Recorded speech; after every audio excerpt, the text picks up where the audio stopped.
Hi guys! Welcome back ulit dito sa ating channel. Andito na naman ako, ang inyong Tita Tisay, nagbabalik. So, for today's video guys, ipapakita ko sa inyo or magpa-plant haul tayo. Dahil may mga nabili kaming halaman doon sa Panabo City guys. Nagpunta kaming Panabo. Ang dami palang nagtitinda ng halaman doon guys. Meron kasing isang viewers natin sa isang video natin na nagko-comment siya doon na sana daw puntahan ko yung Panabo dahil madami daw doon nagtitinda ng halaman. So, nung isang araw, nagpunta kami ni Atilina guys.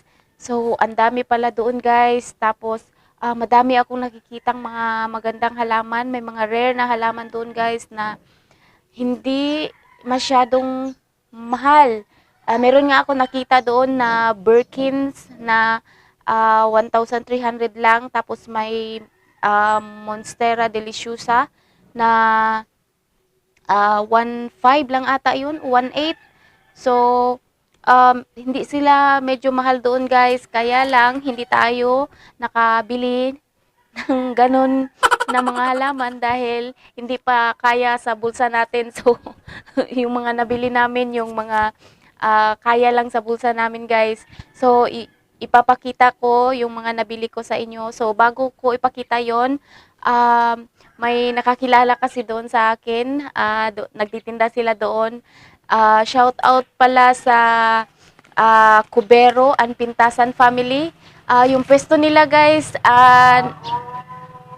nandoon lang sa gilid ng kalsada guys. Sila yung unang pwesto doon na nasa ano talaga, sa malapit lang sila banda sa may plaza. So, ang babait nila guys. Shout out pala sa inyo dyan. Maraming salamat sa pag-subscribe dito sa ating channel. Tapos, kung magpunta kayo doon guys, hanapin nyo lang sila, si Cobero and Pintasan family dahil ang babait nila. Nagbibigay sila ng discount. So, pa-shout out daw kay Jenny Kaong Cubero sa Alihal, Carmen, Davao. So, sa mga subscriber ko pala dyan sa mga viewers ko pala dyan guys na baka hindi pa kayo nakapag-subscribe dito sa channel natin. Sana mag-subscribe kayo para updated kayo kung may bago tayong video na i-upload. So, umpisahan na natin guys. Ipapakita ko na sa inyo yung mga halaman na nabili ko doon.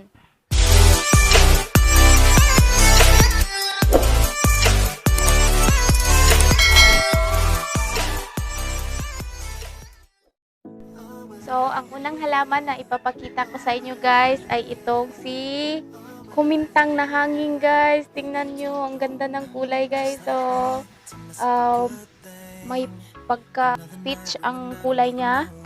Ayan, baby pa siya pero may may flower na. 80 pesos lang to guys. Ayan. Kasi naghahanap ako ng iba't ibang kulay ng kumintang kahil ang gusto kong mag-collect nito dahil palagi lang itong namumulaklak, hindi gaya ng petunia guys na kasi may nabili akong petunia. Ngayon hindi na siya namulaklak, samantalang yung kumintang ko walang tigil sa pagbibigay ng bulaklak. So dalawa to, meron pa isa dito. So ito yung isa. Ayan yung ano siya guys, ang ganda ng flower niya, pink, baby pink na may pusha pink at dilaw sa gitna. Ayan. So, dalawa yung nabili ko na kumintang. Sunod, itong ano nga bang tawag dito? Meron ako nito nabili sa Kabantian kaso namatay guys dahil unang lipat ko lang sapat, nilagay ko agad sa loob ng bahay. So tapos matamaan siya ng aircon guys, parang ayaw ata niya. So parang nalapa yung dahon niya guys, kaya bumili ulit ako. Ayan, ganda-ganda. Tapos may na siya guys, may baby na. Ayan, tapos may pa na siya, dalawa dito. So, ano lang to guys, 80 pesos. So, ang ganda-ganda. sunod guys, ayan, nakabili ako ng ganito guys. So, ganito yung binili ko doon sa Buda nung nagpunta kami, di ba? Nung sabi ng tindera, ano daw to? Gamot sa bughat-tingag. Kaso, ano siya guys, hindi pa siya hindi pa siya nakatanim sa pot. So, itatanim ko pa to. Ayan, 50 pesos. So, ayan, ang ganda-ganda. Ito, si Fern din to guys, pero hindi ko alam yung pangalan. Ayan, 50 pesos lang to. So, ito, 50. Tapos, ito, Fern din to guys. Ang tawag nila doon ay, coral fern. Ayan guys, oh, ang ganda-ganda. Parang nahihilig ako mag-collect ngayon ng mga fern na naman yung interesan kong i-collect ngayon. So, ito, 150. So, ayan, maano na siya, malago na siya. Ayan, 150. Tapos, ito na naman. Si caladium, guys. Wala pa akong ganitong caladium. Sana hindi na naman to mamayat dahil may mga ibang caladium ako na namayat. So, wala pa kasi akong ganitong kulay. So, pag namayat na naman to, ipag-ipon-ipunin na naman natin to sa isang pot. So, ayan. Ano din to guys, 100 pesos, pero naka-discount ako. 80 na lang. Ayan. 80 pesos. Tapos, sunod, ayan guys, oh, si cactus na candy-candy daw to. Ayan, tingnan nyo yung ano niya, oh. Yung stem niya, parang candy-candy nga. Nagkukulik ako ng cactus, yung mga walang, guys, ang gusto ko lang sa cactus, yung mga walang tinik. So, ayan, parang hindi naman siya matinik. Meron man siya tinik, pero maliliit. So, ito. 40 pesos lang to. Si candy cactus. Tapos, si Pubring kahoy. Ayan, si Pubring kahoy. Tinatawag daw nila tong pubring kahoy dahil walang dahon. Ayan, ganyan lang siya. Tapos, may nagtubo pa dito. Na guys, yung Mickey Mouse na halaman. Ayan, 100 pesos lang to. So, parang ang ganda niya gawing guys, Christmas tree. Ayan, si Pubring kahoy. Tapos, sunod, yun, nabalik guys, sayang, nabalik. Si butterfly, ayan. Mura lang si butterfly. 100, lang to guys, 180. So, ayan, mahaba na siya, mahaba.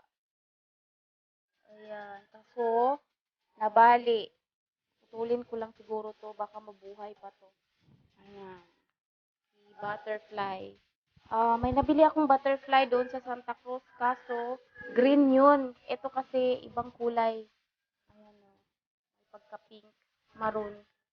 Tapos, sunod, itong si philodendron na mayoy. Ayan guys, ang ganda. Ito yung nakita ko doon sa SM Lanang na mayoy na ang mahal. Magkano ba yun? So ito, nabili ko sa Cubero Family. 100, 300 pala to. Pero parang binigyan nila ako ng discount. 250 na lang ata ito. So, ayan guys, matagal na akong gustong magkaroon ng ganito. So, ayan, isa to sa mga wishlist plant na gusto kong bilhin. So, sa wakas, meron na ako. Yehey! Thank you! Sunod, itong si Fern din to guys. Tingnan nyo, super ganda.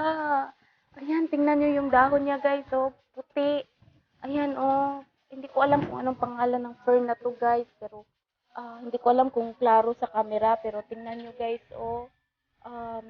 white yung, parang variegated siya guys, tingnan nyo, ang ganda-ganda.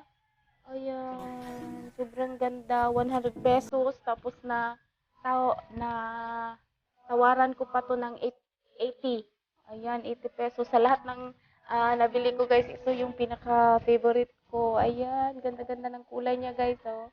Tingnan niyo guys, ang ganda-ganda. Ngayon lang ako nakakita ng ganitong fern. So, ayan, 80 pesos lang. Sobrang ganda. Tapos, ito pa guys. Philodendron daw to na lemon lime. Ayan, ang ganda-ganda ng kulay guys, oh. Ganda, yellow green yung kulay. Ang ganda-ganda. Ayan. So, nadagdagan na naman yung mga philodendron natin. Baka sa mga susunod na mga video, mag-video tayo ng mga philodendron ko. So, ayan. Ang ganda-ganda. Ano lang to guys, 150. So, you know, malaki na, 150. So, meron akong nabili doon guys, kaso nawala. Hindi ko alam kung saan ko, baka naiwan ko doon sa isang tindahan guys, yung philodendron na, ano ba yun, yung may tinik sa dito? Ano bang tawag nun? Philodendron, nakalimutan ko. Ano nga ba yun? Basta binili ko yun guys, 200 pesos. Naalala ko talaga, 200 pesos. Kaso, hindi ko matandaan kung saan ko naiwan. Kasi pagdating dito sa bahay, ah, pinag, chinecheck ko yung mga nabili ko. Wala doon sa sasakyan.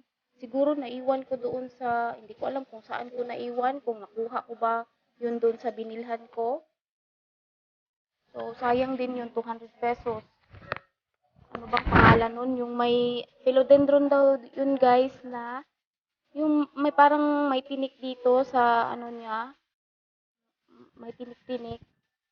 Sayang yun. Tapos ito guys, sobrang liit. 150. So, ano daw to guys? Ito yung caladium na Mr. and Mrs. Dublicara. Ayan. Maliit pa siya, 150. So, meron naman talaga akong nakikita mga ganito. Mahal naman talaga to dahil rare daw to. So, binili ko. So, sana ano siya, sana lumaki siya. Ayan siya, oh.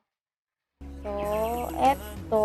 So, ito lang lahat guys, yung mga nabili ko. So, madami-dami na naman akong i-repat. So, maraming salamat sa pagtanaw. O, huwag kalimutang mag-like, mag-share, and subscribe. Thank you!